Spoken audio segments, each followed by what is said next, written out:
Today we're going to be doing some hot takes, talking the Unpopular Opinions book tag version 2.0.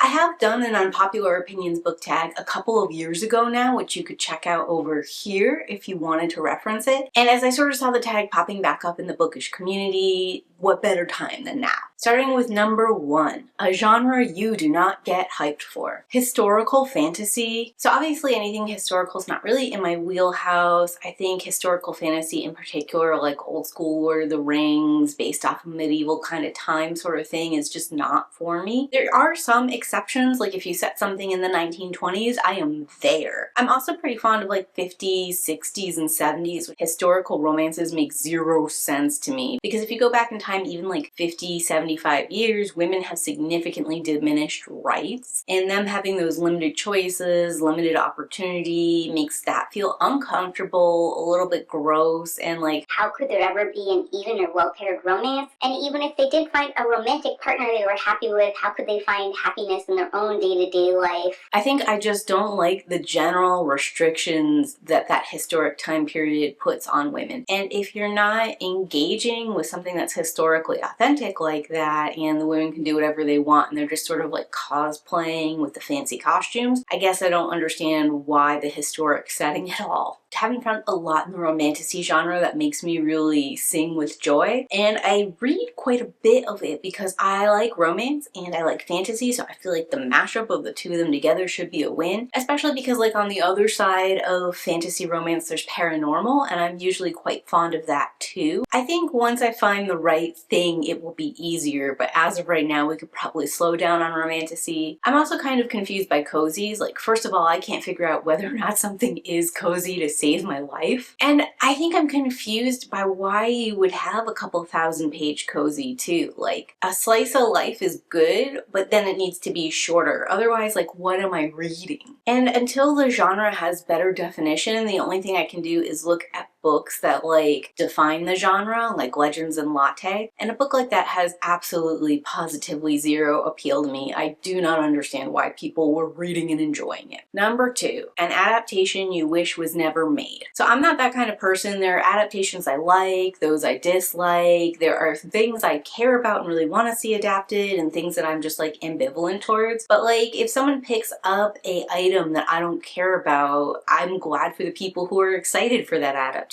And to me, like, even if the adaptation of something I'm really excited for turns out to be bad, at least the original work is getting exposure via the adaptation it might otherwise not have achieved, and reaches like a new audience. Worth it in and of itself, even if the adaptation is not so great. And I guess thinking about it from like a critical exposure level, I'm gonna say the new Harry Potter TV show is an adaptation I don't think should be made, because I want us to move on past Harry Potter, specifically with J.K. Rowling just like spinning out, getting all this extra attention, stuff like that. It's like, why are we still stuck on this? Number 3, a book series you kind of have to fight your inner book snob on because you just don't think other people get it. Any of the Vampire Chronicles by Anne Rice, I don't understand. Like, they're so good. If we're talking about like more classic traditional literature, then I guess anything by Nathaniel Hawthorne. I sort of kind of understand why people can't get into it, because it's heavily repetitive. It's a little bit of that old-timey literature sort of feel, but it's so good. It's so engaging. For me, what does it is listening to it on audiobook to sort of get me into it, and then I can stand alone read from there. If you told me you didn't like Edgar Allan Poe, Emily Dickinson, or Robert Frost, I'd probably also have the same reaction, like, nothing. They all have a pretty big catalog. In the case of Poe, he specifically wrote for an audience, so it's very confusing if you don't find something of his entertaining or interesting. With Robert Frost and Emily Dickinson, it's a little bit more personal, but they're just like such popular American poets. They're so ubiquitous. They come up so often in references in other TV and literature. I just don't understand if you don't have a single one of those you identify with. If we're talking more recent modern stuff, then like on the gothic vein, I'd say Forgotten Sisters by Cynthia Pulea or You Let Me In by Camilla Bruce are both modern goth reads that if you told me you didn't like any aspect of them or any element, I'd probably be a little confused. I just think both those stories are written in such a pretty manner, and they're complicated and doing a lot of different things, and they're very deep. I guess I can see if they're too slow a pace, or if you got bored or like sort of lost track of things over over time because they are a little complicated, but that's just the kind of thing I really,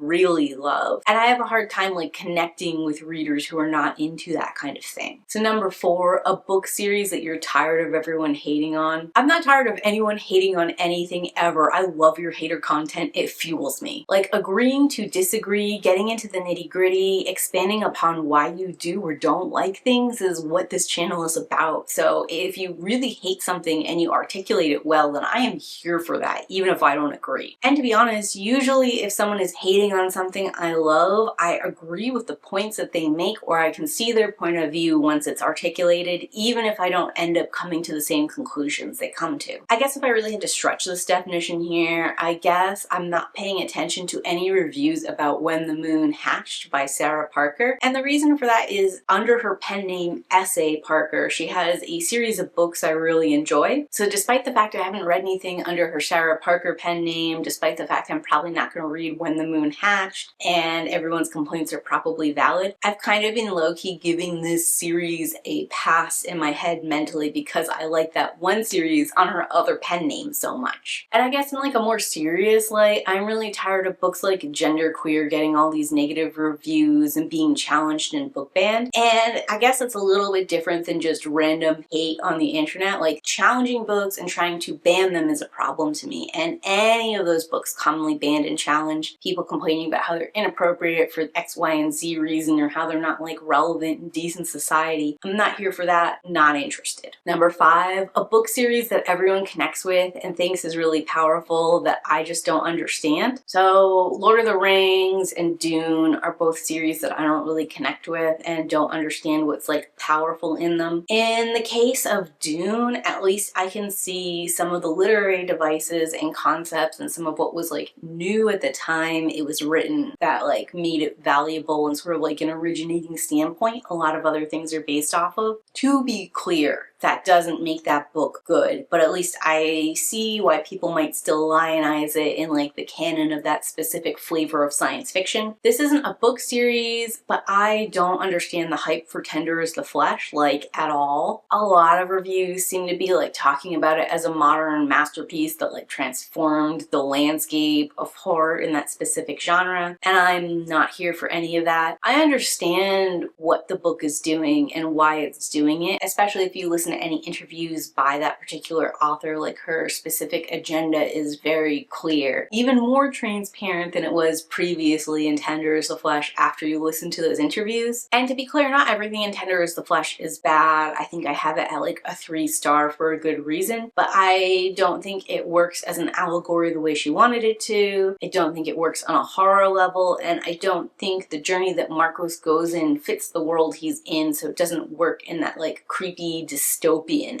element either. Also not a series, but I really hate The Great Gatsby. It's like the one exception to me liking things set in the 1920s and 30s. Not a series, but I really don't seem to enjoy anything written by Lucinda Berry. Like at best you get mixed feelings on the book from me, and at worst I find a lot of what she does like kind of gross. This could also be a side effect of me maybe just not really liking the thriller genre, and Lucinda Berry is definitely firmly in thriller and not like so much thriller horror. Also, I don't understand the appeal of Anya Ailborn. I almost find their books so similar one from the other like in their catalog that I feel like their continued series, even though it's different characters and slightly different scenarios. And maybe that's part of what I don't like about them as authors or their books, is that like if you read their back catalog one after the other, you're gonna find all of it's very samey. Number 6, a character you don't get hyped for. Name a love interest in a romantasy or a paranormal romance and I'm probably not into them.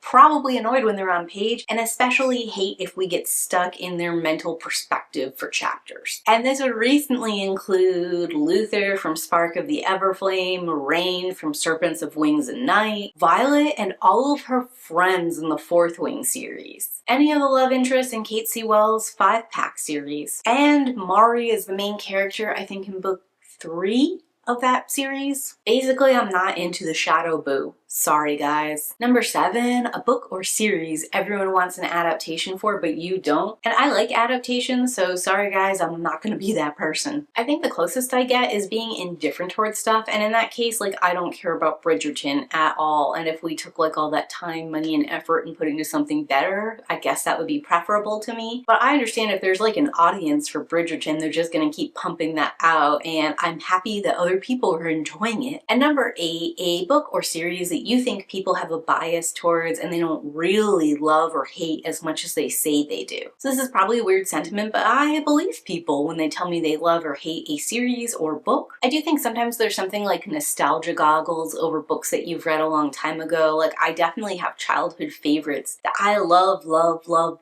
and probably would feel differently about rereading as an adult. And that wouldn't change like my memories of that thing or like why I cherished it, but it might impact whether or not I would recommend it for other people going forward. And if that counts, then I think pretty much anyone who's got like a childhood favorite doesn't love or hate that as much as they think they do. And then like all these book tags, the last one is to tag someone. And if you want to do an unpopular book opinions tag and share a couple of hot takes, tag you are it. I hope you guys enjoyed this kind of like attempt at spicy takes. I feel like I'm sort of in the middle and a little boring when it comes to this kind of stuff, so maybe this was a whole nothing burger. But either way, thank you for making it this far in the video. Let me know by leaving a book emoji in those comments down below. And as always, keep reading.